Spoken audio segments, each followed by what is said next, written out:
Hey guys, what is going on? James here, and welcome back to yet another video where I break down the positions of the Tampa Bay Buccaneers. And today we are going to be talking about tight ends as well as fullbacks. The reason I've decided to combine these two positions is I'm sure, as all of you guys know, sometimes tight ends end up playing the fullback position as well because teams decided that they just don't want to carry a traditional fullback on the roster, so they use tight ends in that position as well as them playing the tight end position. So obviously I have split this list in half, where I think guys who are strictly going to be playing the tight end position and guys who might be able to swing over to the fullback position, as well as possibly being a tight end too.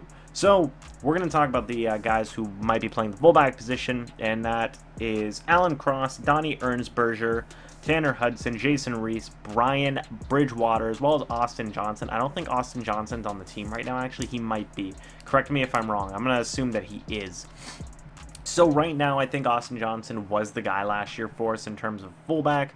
So honestly, I don't know what's going to happen. I think Alan Cross does have a good chance to maybe take over for that fullback position if they don't want to use Johnson anymore. It does make sense. Maybe he just might be demanding too much money. Who knows? I mean, who knows? Honestly, it's tough to call for all these guys because I think that they are going to be battling with Anthony Auclair for that third tight end position. Auclair had 25 yards and 0 touchdowns last year. He's from Canada, so that's exciting. Guys like Bridgewater especially are interesting. Former basketball player. I think he's like 6'6". Dude's a monster. But really, you can't count out Alan Cross, Donnie Ernsberger, Tanner Hudson, Jason Reese, or Bridgewater. However, I do know that this coaching staff does like Auclair. I'm sure a lot of you guys probably don't hate Auclair, but I'm sure you... I liked him. When I went to training camp I think it was last year, I did end up liking him a good bit. So, all in all, it'll be very interesting to see. I mean, I know you may not think that the fullback position is a big deal, and I'm sure to even some teams it's not a big deal, but to me it's a big deal, especially if you want to do more of a running offense. Having that lead guy, especially for the running back, having a lead guy is very important. And if you're having pitch plays, let's say you have a pitch play to, I don't know, Ronald Jones, starting running back, then, if you're going to get him out in open space, you need that lead guy to stop a linebacker from coming in, or maybe a safety coming in. Fullback can be a very important position, as well as blocking tight ends. I think all of these guys, to a certain degree, do need to work on their run blocking. However, I do feel that Cross does have the advantage, and if Anthony Johnson's still on the team, I feel he will have the advantage over all of them for the most part. So that's kind of what you're looking for all these guys. It's just going to be a big old mosh battle for fullback and third tight end positions, I guess I should say. I do maybe see a couple of these guys ending up on the practice squad. I do see at least one of them ending up on a practice squad, whichever ones don't make the team. And I really like the prospects of Bridgewater, considering just how tall he is, former basketball player. He reminds me, he obviously kind of has a similar story to Jimmy Graham, and he's never played football before in his life. He's been strictly a basketball player, but I think he can still be a very productive guy. And if he is as much of an athletic monster as I think he's going to be, then he could surprise a lot of people. He could definitely be a project that ends up working out for the Tampa Bay Buccaneers. So he's definitely a name to keep an eye on.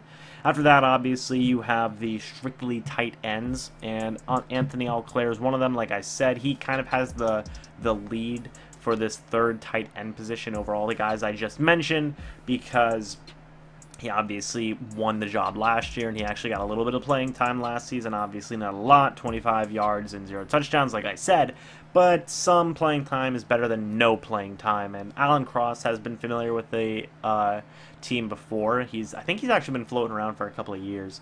So, Cross and Auclair are guys who will probably be competing more for that third tight end spot.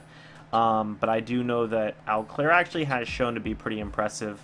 And he wasn't obviously Cameron Brate levels of surprising, but people were impressed. I particularly was impressed too. I thought he has very decent hands, and especially considering that Canada isn't exactly known for playing American football. I thought he did very well given the circumstances. Next, we have O.J. Howard, the former 19th overall pick in the last year's draft. Not this past one, but the one before that. 432 yards last year and 6 touchdowns. That's honestly pretty good for a rookie tight end. I was pretty impressed with what he was able to do. Got good size, just overall very good talent. It is... If you're an O.J. Howard fan, I guess you could be a little disappointed that he does have to split time with Cameron Brate, but still, that's still very productive numbers for a rookie tight end, and it'll only go up as he builds a chemistry and a relationship with Jameis Winston. Jameis might target him more. There was one play where I was I think it was last year. Obviously, he still had some growing pains, but I think it was like the last play of the game. I can't remember what team it was against. It might have been against the New England Patriots.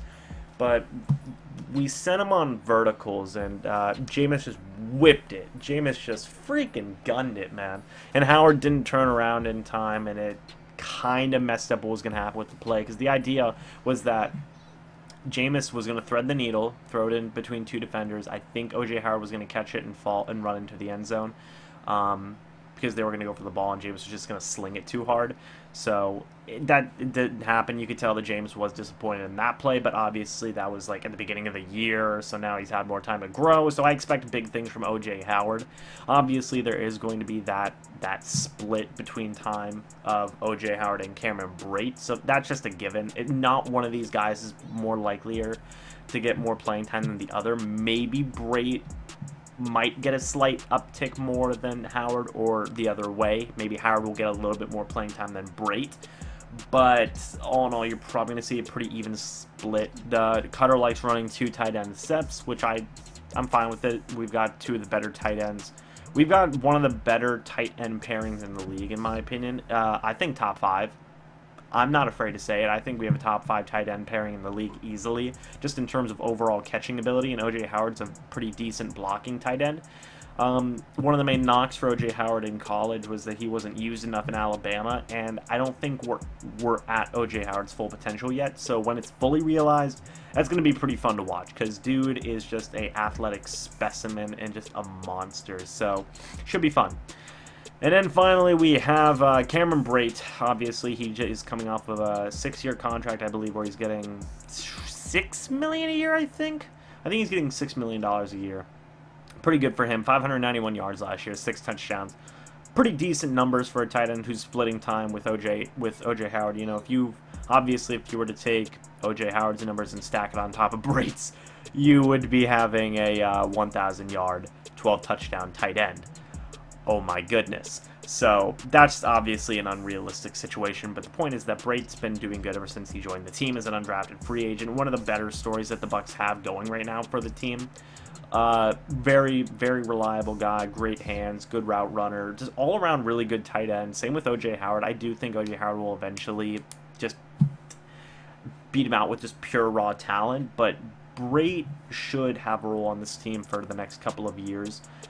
No problem. I don't think we should get rid of Brate at all. For the people who say, you know, oh, we should trade Humphries, we should trade Adam, or we should trade Adam Humphries, we should trade Cameron Brate. You know, I respect your opinions and all that, and I love discussion. I love the discussion that you guys have in the comments on all that, but I don't agree with that one. Sorry. I really like Cameron Brate, and I really like Adam Humphries, and they're very reliable targets for this team. And they are continuing to be in productive roles, so why get rid of them? I do think that, however, guys like O.J. Howard and guys like Deshaun Jackson and Chris Godwin beat them out just in terms of pure raw talent, but they are able to do some good things, and Brate's a very good example of that. He's proven to be one of Jameis's safety blankets just in terms of just getting short yardage plays. He sometimes gets the intermediate ball, but Brate's very good at just getting the ball, getting a couple yards, getting those first downs. Brate's pretty good at. Just an overall very solid tight end. I guess he does need to work on his blocking a little bit more, but that's kind of what you get O.J. Howard in there for. So all in all, it's just a pretty strong position. Obviously, one of the deeper positions that we have on, just in general. I feel if Howard or Brate were to, unfortunately, go down with an injury, I think Al Claire could step in and provide a pretty decent, option next to either one of them, be it Brait and Auclair or OJ Howard and Auclair. I think that it would be okay, but I think that you would probably abandon that 2 tight end sets a little bit more, and I think you would just focus on throwing it to 1 tight end more, which isn't bad in my opinion, because that means you can just get more wide receivers out there, maybe you can get more linemen out there, whatever you need to do, you can do it. But that's only in the instance that if one of these guys goes down. Expect a lot of 2 tight end sets. You know, Cutter's even come out and said, like, I love 2 tight end sets. You know, I love it. And we know how much those freaking coaches love to rotate their players, so I'm sure we're going to see freaking all 7 of these guys in the, you know, I'm sure we're going to see all 8 of these guys in the preseason. I'm sure it'll be lovely. I'm sure it'll be a wonderful time. You know, who knows? Who knows? But I expect big things from our tight ends as usual, and I have no problems with this position. Obviously, look for Alan Cross, Donnie Ernsberger, Tanner Hudson, Jason Reese, and specifically, in my opinion, Brian Bridgewater to compete for that either fullback or 3rd tight end position. I think guys like Bridgewater who have that bigger size, I think that Bridgewater specifically is going to compete for that 3rd tight end spot. He might give Auclair a pretty good run for his money. I have a lot of confidence in Bridgewater. Auclair, look for him to retain his spot and just try and build on the story success he had last year, and just look for OJ Howard and Cameron Brait to be pretty dominant, and maybe keep an eye on who gets more playing time, you know, and who gets more targets and whatnot. You know, I think they'll both get a pretty even split like they did last year. So yeah, guys, that's pretty much it. Thank you guys so much for watching. If you're new, go ahead and subscribe and like the video if you enjoyed. I have a lot of videos planned that you guys had suggested. I wrote them all down. So if you guys have any more video suggestions, go ahead and put them down in the comment section below. And as always, thank you guys so much for watching, and I will see you in the next video or live stream. But until then, goodbye for now, guys. See ya.